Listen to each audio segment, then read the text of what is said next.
Hello, hello. So I'm here for a much belated video. I'm going to show you my C2E2 swag. So this was my badge from C2E2 from April. Don't judge me. But I wanted to show you some of the cool things that I picked up at C2E2 because it was a lot of fun. I was there for the whole week, or weekend. Oh gosh, if only it were a whole week.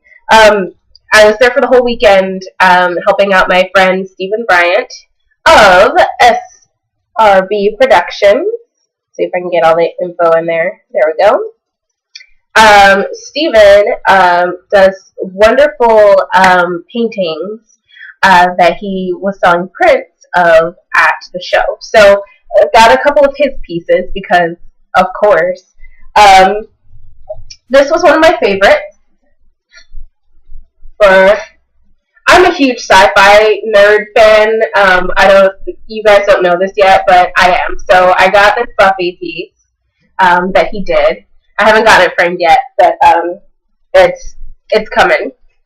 And also he did my favorite piece, which I cannot wait to hang up. I haven't found a place for it yet, but I will soon. Yes. Yes, I am a Sherlockian.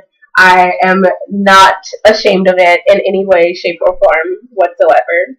So those two pieces are from Stephen Bryant. I will put his information in the box below. And yeah, you should check out his website, his Facebook page. He does some really great art. He had a Winterfell piece from, oh my gosh, I just forgot the name of it. And all of you, Game of Thrones, yes. From Game of Thrones. He had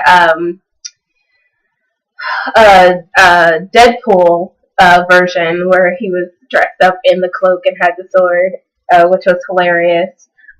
He sold out of that real fast. He also has a monsters collection.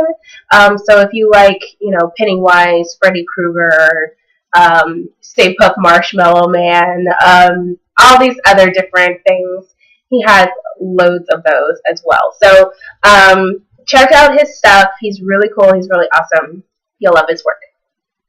Also, in the vein of sci-fi and fantasy nerdery, unfortunately, I cannot remember the artist's name for this piece. He was in the booth next to us, and I kept looking at this piece, and he had this really cool piece where he did Doctor Who in the style of Indiana Jones. So it looks like the Indiana Jones poster, but it's all the Doctor Who characters. It was really amazing. I didn't pick that one up, though. But I saw this, and it was in his hand. He was trying to find a place for it on the table. And I said, "Excuse me, is that what I think it is? I will have it." So this is the piece that I got from this guy.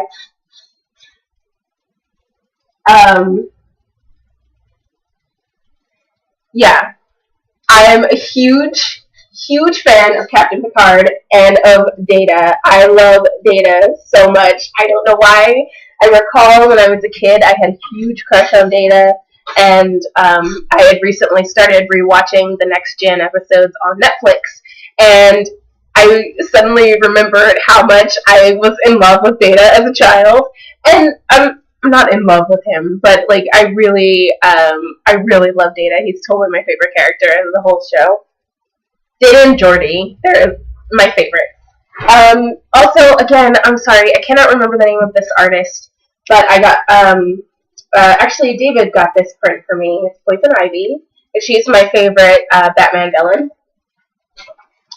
And if anybody knows Beardo, the comic Beardo, he was also on the other side of our booth, and he's pretty good friends with Stephen Bryant.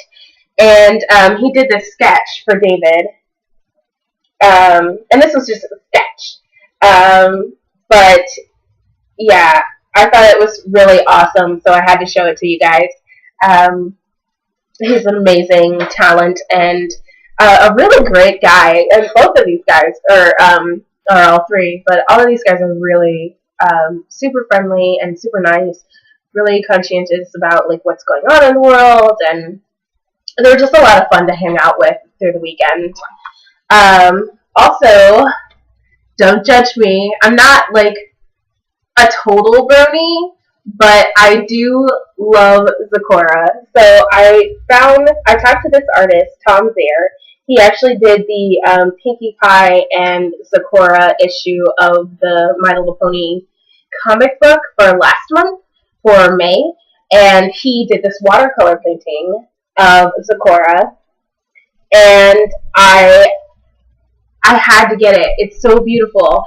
And it's watercolor. Like, I cannot do that with watercolor. It's like looking at Amy Brown pieces. Like, they're so intricate and beautiful. And it's watercolor. And I don't understand how you can be that talented. You know, it's amazing. And I totally appreciate it. So, yeah, I had to get a Zecora. Because Zecora. I think Zecora and Princess Luna are probably my favorites. But whatever. Also, I ran into a couple of really awesome authors at the show, and I picked up their books. So this one is Rayla 2212. She is a Black authoress who resides here in Chicago. The author's name is Yatasha Womack. I stopped at her booth because she had the most fantastic afro. Like, this thing was huge. And then she had this total, like, it was like a pimp hat. Like, it was like a fur top hat, kind of, that was just, like, perched on the side of her fro. And I was like, I have to talk to you. It's like, that's it. I'm going back to my booth, but I need to talk to you. So I stopped and there's a picture of her on the back. This picture does not do her justice. Like, it was way bigger than that in person. But so this story is about Rayla, who is she is a resident of Planet Hope. Planet Hope was founded by people from Earth. They had gone to another solar system, and Planet Hope, I think they have like 3 moons or something like that, and they had this space program of using like not telepathy, but well, yeah, kind of telepathy and teleportation, like mind teleportation. And the astronauts that first went on this this journey to go to another planet with their minds, they never returned. And so once they didn't return, this guy completely took over the planet and discontinued all of the scientific things that were happening on that particular planet at that time. And so Rayla, she was, and I don't even know if I'm saying this right, I think it's Rayla, probably Rayla. She is fighting with the rebels, basically, and trying to free Planet Hope from this tyranny of the Dirk. And she finds out some interesting things about herself along the way. It's really cool. There's some time travel, there's space travel, there's, alternate timelines and past life experiences. It's really, really cool. I read this in a week. I work during the day, so I couldn't very well read it at work, but this took me a week to read. It's fantastic. If you have a chance to pick this up, meet this authoress. She is absolutely fantastic. I love her work. My book is signed because I met her at the show, and she signed it for me, and it's fantastic. Again, I'll put her information in the box below. Check it out. Please, please, please. It is so good.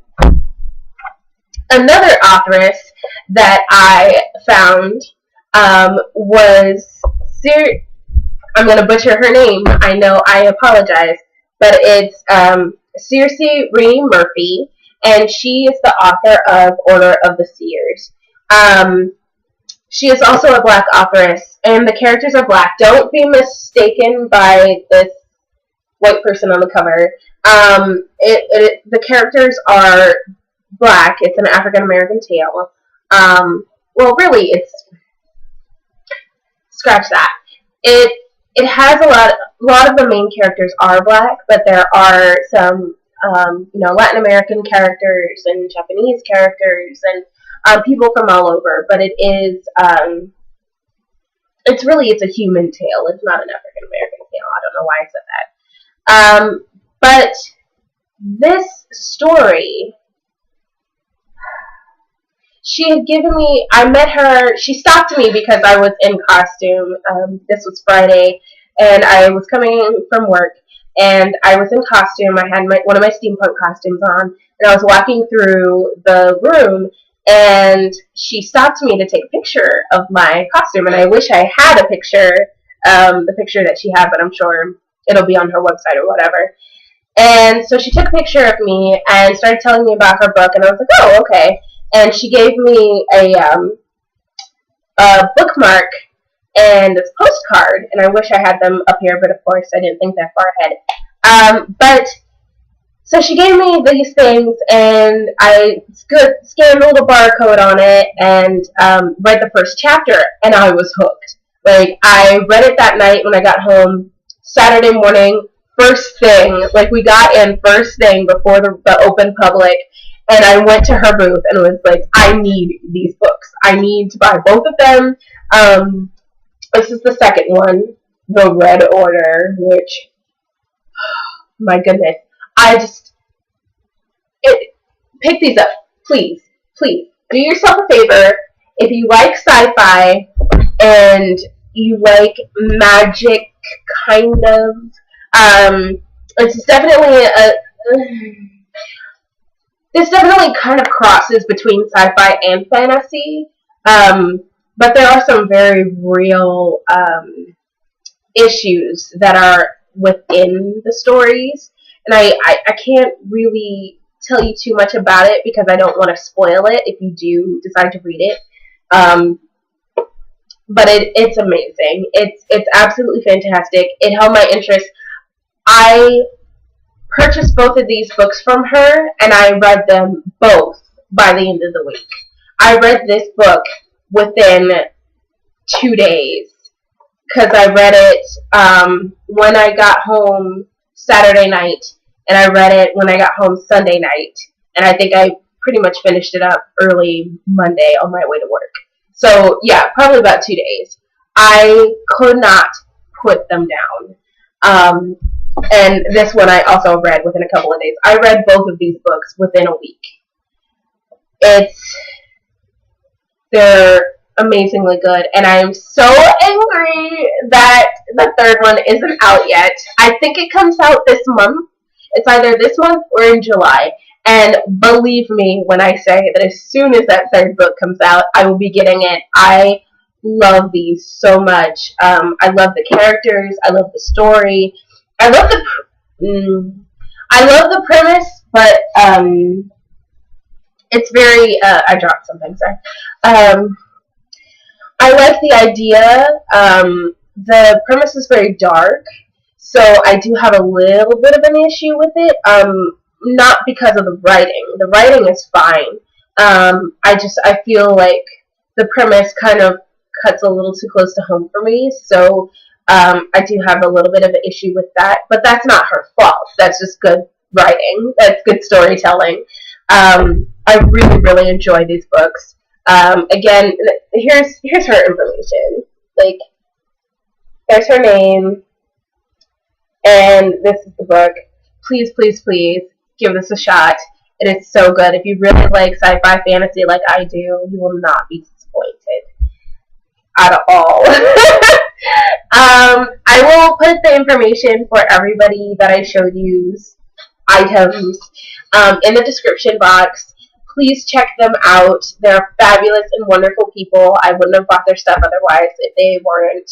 I will try to locate the name of the people that I forgot about and put their information in the bottom as well. That was my haul from C2E2. I had a great time. It was fabulous. My feet were killing me by the end of the weekend. And by Sunday, I was totally in jeans and a t-shirt because wearing a corset and heels on those concrete floors was ridiculous. It was so awful. I knew it was going to be bad, but it was way worse than I thought it was going to be. So, yeah, jeans, t-shirt, sneakers by the end there. But I had a great, great time. It was so much fun, and I was so glad that I got to be there the whole weekend. I did also get to meet the actors that play Dyson, Hale, and Trick on Lost Girl, and that is a story as well. I was in line for an hour and a half to get their autographs, and I wish I had done this video earlier because I did wind up getting their autographs, but I got them from my best friend because she was at her brother's wedding that weekend and couldn't go. So because she is in love with Casey Collins, who plays Hale, I decided to wait in line for autographs for her. So I hope you're happy. But it was really cool. They did a panel and talked about doing the show and what it was like and all of that, and it was really fun. They're super funny, super kind people. I will try to put their pictures at the end of this video because I did finally get pictures with them. They it was an ordeal. I was in that line for an hour and a half, and then the con closed. So then I couldn't actually get up to the table. I didn't get to meet Rick Collins, who plays Trick, but I did get to meet Casey Collins and Chris Holden Reed, who play Hale and Dyson. I got a picture of Casey Collins, but I got a picture with Chris Holden Reed, which was amazing, and he loved my outfit, which was also really cool.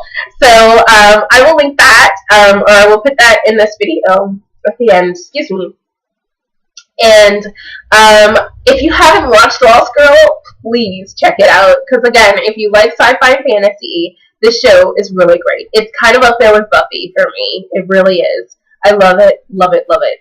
I wish they did better with the mythology sometimes, because sometimes they get things really wrong, and it just makes me sad. But it's really well acted. It's a pretty decent script. The story is really wonderful, and it gets me every time and feels. So definitely check it out. So that's all I have for you for now. Thank you for tuning in. Thank you for watching, and take care. Bye, guys.